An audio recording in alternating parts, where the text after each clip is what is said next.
Hey everyone, this is Kennedy Hawk. A little bit later today, but today's card of the day is Hawkeye's Quiver. Hawkeye's Quiver is from Hawkeye's signature kit.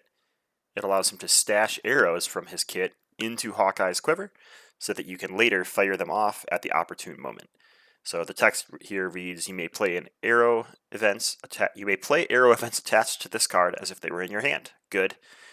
Hero action, exhaust Hawkeye's Quiver. Why he can only use his quiver when he's a hero, I don't know. But the ability is search the top 5 cards of your deck for an arrow event and attach it face up to this card. Pretty simple, right? You'd think, well, wow, why is this even in this rules goof week we've been going through? And you have to ask yourself, what does the word search mean? So, search in the RRG is defined as such. When a player is instructed to search for a card, that player is permitted to look at each card in the searched area. If the player finds a card that satisfies the criteria of search, the player adds the card to the game area indicated by the instructions on the search effect. If a player finds multiple cards, they must choose one. Cards being searched are not considered to leave the searched area, so they're not like leaving your deck.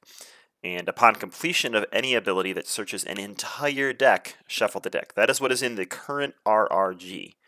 But that is not apparently what is intended anymore. So if we look at other search examples in the game, and there's plenty of them, a lot of them are setup abilities like Captain America, but we can look at even Clint and T'Challa here. They have the ability to search their deck for something. In Hawkeye's case, it's search your deck and discard pile for Hawkeye's bow, add it to your hand, shuffle your deck. It tells you right there, shuffle your deck.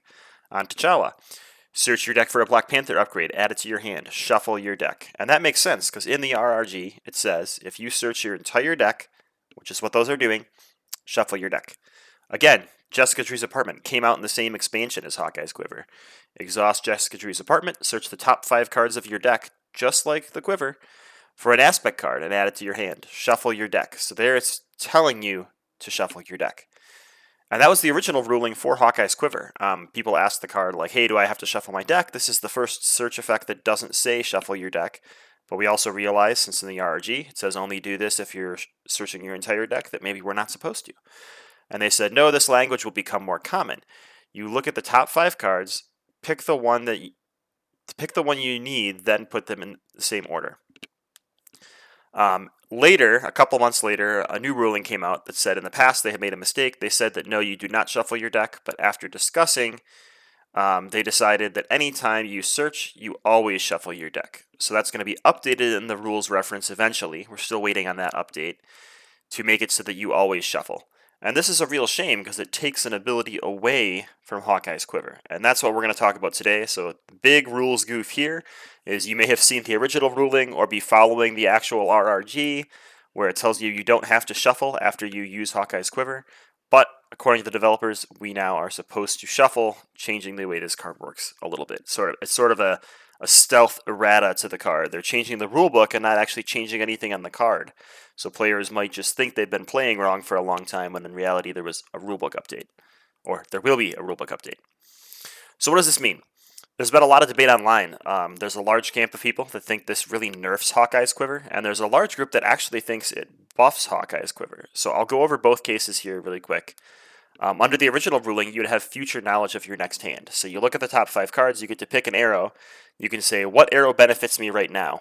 Or if you've already fired your arrow for the turn or had a good arrow from hand to play, you can say, what arrow doesn't help me next turn? I'll stash it here and then I can use it like way later in the future. But I know what's coming up next, so depending on what's in the board state, I can make intelligent decisions as the player, as the hero, about what arrow to grab. I thought that was really cool. It also provided a lot of fun combos with characters like Hulk, where you now know the top color of the card in your deck, so you can safely swing with Hulk or decide to hold Hulk back, Hulk ally.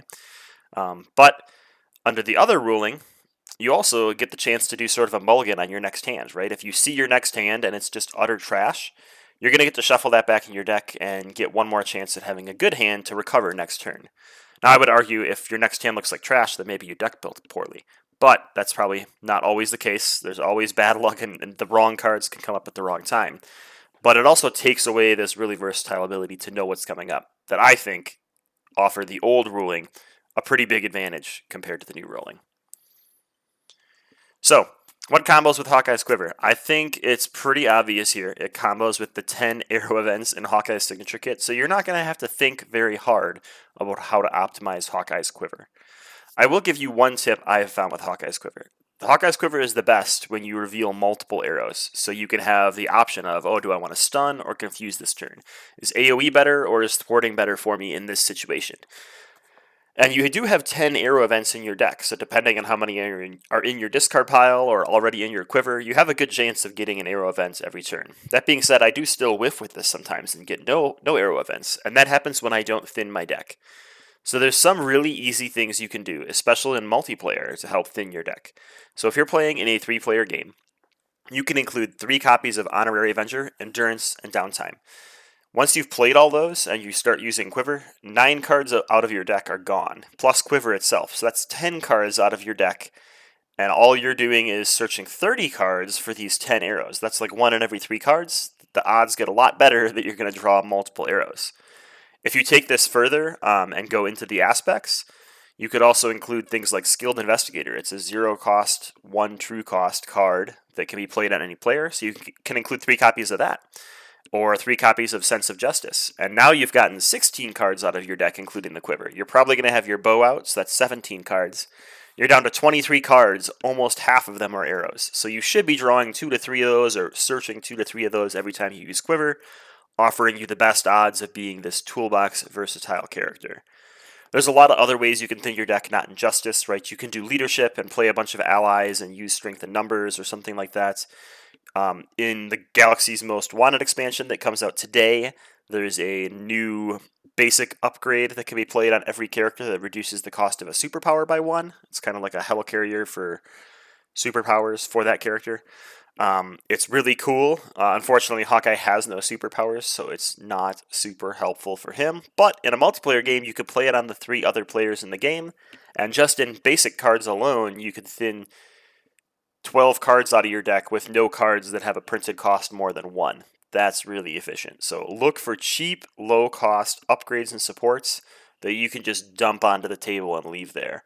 Surveillance Room, all sorts, or Interrogation Room, all sorts of things like that are cards that are going to help thin your deck and optimize Hawkeye's Quiver. So I've complained enough about not liking the ruling for Hawkeye's Quiver. I still find Hawkeye to be a fun character. I'm just sad that he's one of the characters that got a stealth errata that hasn't even made it into the rulebook yet, even though they talked about it many months ago. So hopefully you have picked which way you like to play Hawkeye's Quiver, and until the RRG comes out, you're really free to do whatever you want. So that being said, happy Galaxy's Most Wanted release day. I think next week what I'll try to do is go through 5 cards from Galaxy's Most Wanted as the card of the day.